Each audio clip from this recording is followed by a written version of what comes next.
Let's talk about the episode. Let's talk about the episode.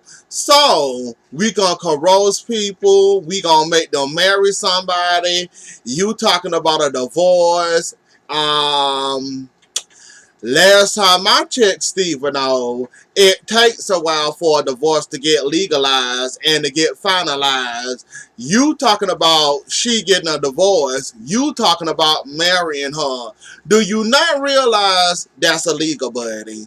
Second of all, why would you want to marry somebody that you got? You wasted all this time, all these years to finally get Marlena in robot form, and now you want to marry. This just like Stefan all over again. The only difference between, well, there's really not no difference. Marlena is a robot. Um, Gabby with an I. Well, with a what was it? Y-E. I mean, Gabby with a Y or I or however it went. She was not in her right mind. Technically, Marlena not in her right mind. So basically, you're doing your son all over again. The only difference is you then turned this woman into a robot form, but while she in robot form, she's still thinking about John, Kate, Gabby, and you not putting your hands on them.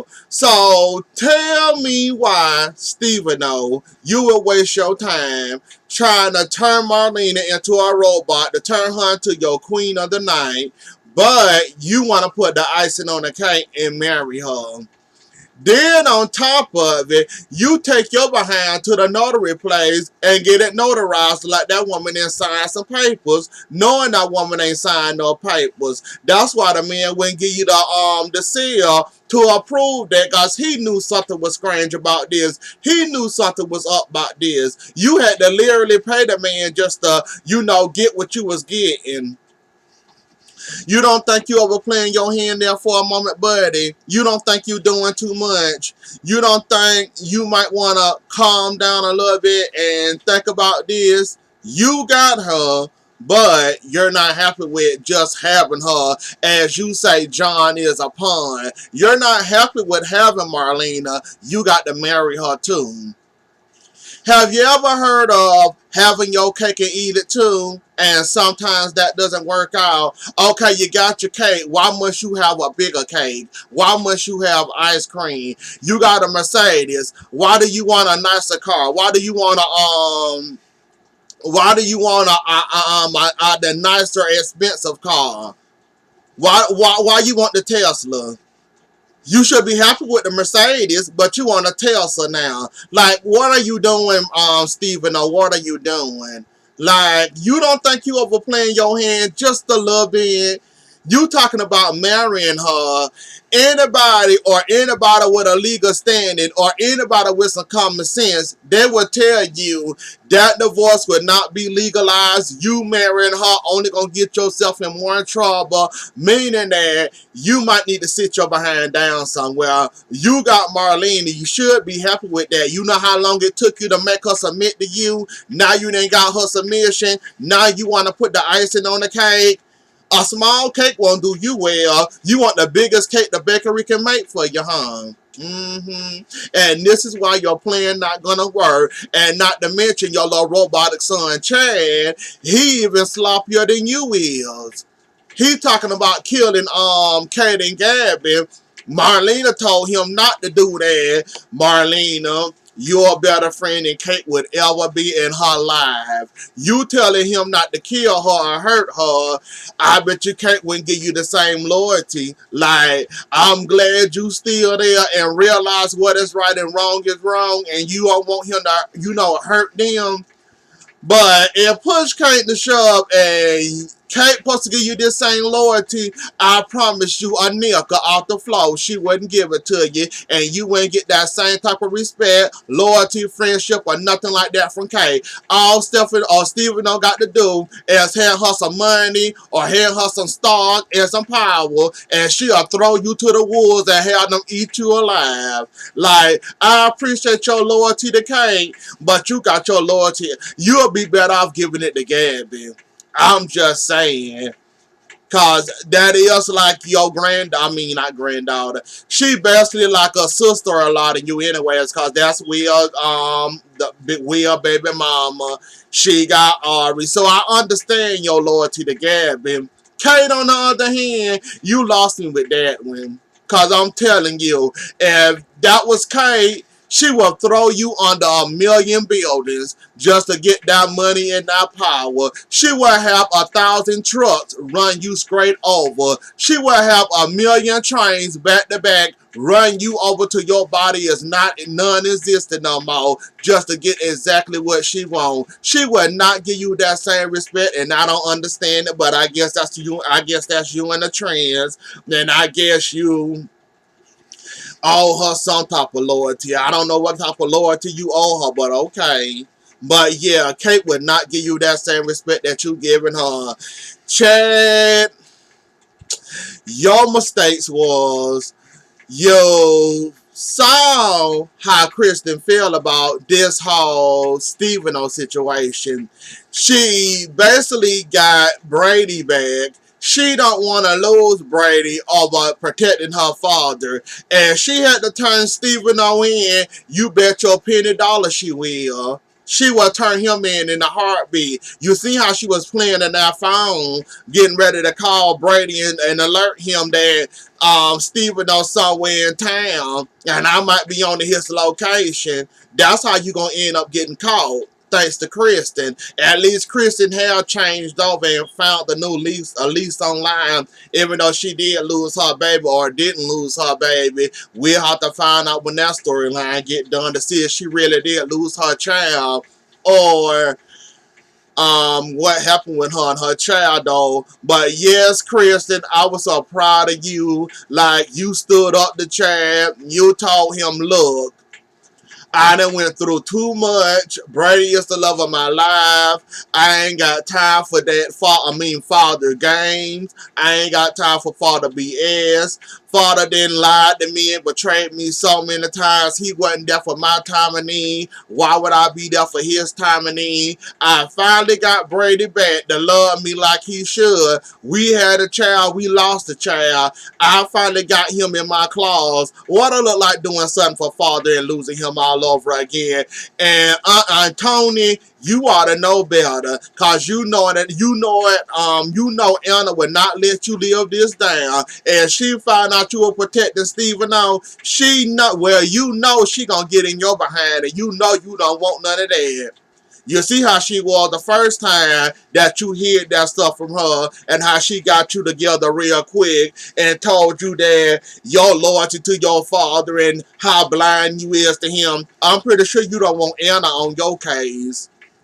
And Chad, at this point, you just a robot jumping in and out of consciousness, and you can't even find your correct footing. Once I realized that Kristen was a spy and was willing to turn me in just to keep Brady by her side, I would have told her, you can go on back home now. Me and number for you. We don't need you. Like, you finna tell on me, I'm supposed to be doing a service for father. You sitting up here about to tell on me and father that helped him find Marlena. Well, helped John find Marlena. Like, at that point, you should have showed Kristen the door and told her, never mind, you can go now. Since you want to be loyal to Brady, go ahead and turn yourself on in and go ahead and, exit stage left. All right, whichever way to the mirror those faces. Go ahead and walk on out that door.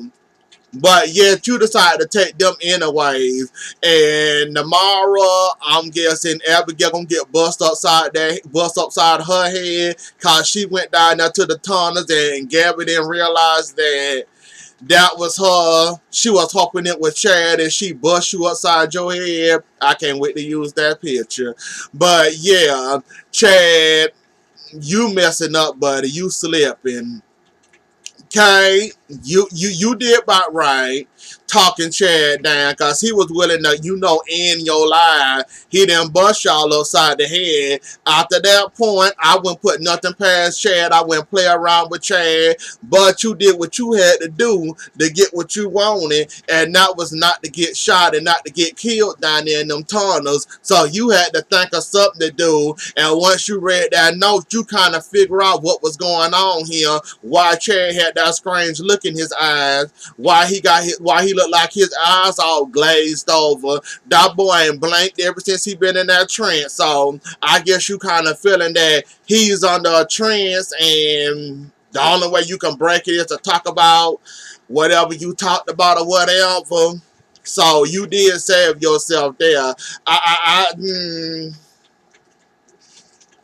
So this basically is just staffing all over again, just with the dad. The only difference is it's not a Gabby with a Y and a Gabby with an I. It's Marlena. And basically, his plans was to get Marlena, make her the queen of the night, even if he had to, he had to coerce her into doing it. I can't even say that word, coerce her to do it. He wanted her, and now he wanted to marry her, thinking this gonna be legal, and it ain't gonna be nowhere legal involved in this. And I don't know what makes you think any of this gonna be legal. That's why I said you're basically wasting your time doing this, because it's not gonna do you any good. Cause any judge see them papers, anybody that got any legal standings towards them, they gonna say, yeah, these papers ain't holding up. Just like the notary man said something not right here. What's going on? Normally, when somebody about to get married, the husband and the wife be there. Not just the husband being there, and then you paying me in cash, and you whatever, Stephen. Like, I hope you know this plan is not gonna work out for you, and good luck trying it. And yeah, it's gonna be good. And Marlena, stay strong. John coming. Thankfully, thank God, John coming sooner rather than later. And you can sit there and call John upon all you want to, Stephen. Now, he might be a pawn, he might be a flunky. I even diss John sometimes when I feel like it, talking about saying he got two wives. That I saying Marlena. But you know what? Marlena love it. She like her life. She ain't complaining with John. You calling him a pawn. Apparently she loved that pawn and it never loved you. It took you to hypnotize her just to make her fall in love with you. Now, who the weak one now? Who the pawn now? You calling John a pawn. At least John didn't have to do half of these stunts you doing just to make her fall in love with him. You had to do all this to make this woman fall in love with you. And you might got her in the queen of the night form. But guess what? Marlena's still poking her head out somewhere in the shadows. Like, you think she your queen of the night. And every once in a while, we'll see Marlena poke a hole somewhere and come out. Just like when you said you want to marry her, and she said was you out of your mind and I ain't marrying you. And she finally agreed to marry you. Like, Marlena still in there fighting. She fighting to come out, and you thinking you gonna win by marrying her, and you got to have your children. Okay, Stephen, I can't wait to see this blow up in your face. Steph in part 2. Cause you ain't no worse than, well, you about worse than your son. At least your son had an excuse. She had an illness. You got this woman doing this stuff against her will. You basically took over this woman mind, body, and soul, and then turned it into loving you. And now you got this woman falling in. You have fun with that, Stephen. No, you ain't gonna get what you want in the long run. And basically, we said goodbye to Hattie today. I almost said Hattie. We said goodbye to Hattie. I don't know if she over roaming, But yeah, Roman, she tired of your game. So she said she looking for what's next for her. She said she done ran her course with the Brady Pub. Now it's time for her to go find her a new adventure, either coming on TV and cooking or being wherever else. She said so. Roman, you done lost your chance, and I think that would have been kind of weird. Even though I think y'all would have been a great couple if y'all would have got together. You kind of been with Marlena. This could basically Stefano pet project, turning Hattie into Marlena, got her face and all that. So I think it'd be kind of sick and nasty thinking about it that way. That Marlena him, basically Stefano turned this woman into Marlena, and basically she obsessed and in love with you, and now you don't want to go over them boundaries because you already done had Marlena, and now this one with Marlena face in love with you, and I guess there was a line there you did one never cross with Hattie, but you got feelings for her and you like her. You can tell that you care for her in some type of way, but you don't want to overstep your bounds by I guess having Marlena double second um nasty seconds. I'm guessing. So I kind of understand your hesitation, John. I mean, wrong, man. Because I wouldn't want to do it. Neither. I hear Marlene, and he goes somebody with Marlena face crazy over me, saying they in love with me, want me to fall in love with them. But I kind of been with the real Marlena. You just an invitation of Marlena. What I look like dating you, having a relationship with you or whatever, and I already had the real deal. You just a knockoff. So I get you, Roman. I get you in that aspect, even though I said y'all would make the best, funniest couple on here besides Tony and Anna, because I love them together. But yeah, y'all would have made a good couple, but I understand, Roman, why it wouldn't work out. But anyways, though, y'all, that was the episode. Don't forget to like, share, comment, and subscribe. I'll see y'all later. Enjoy the rest of y'all day. Bye.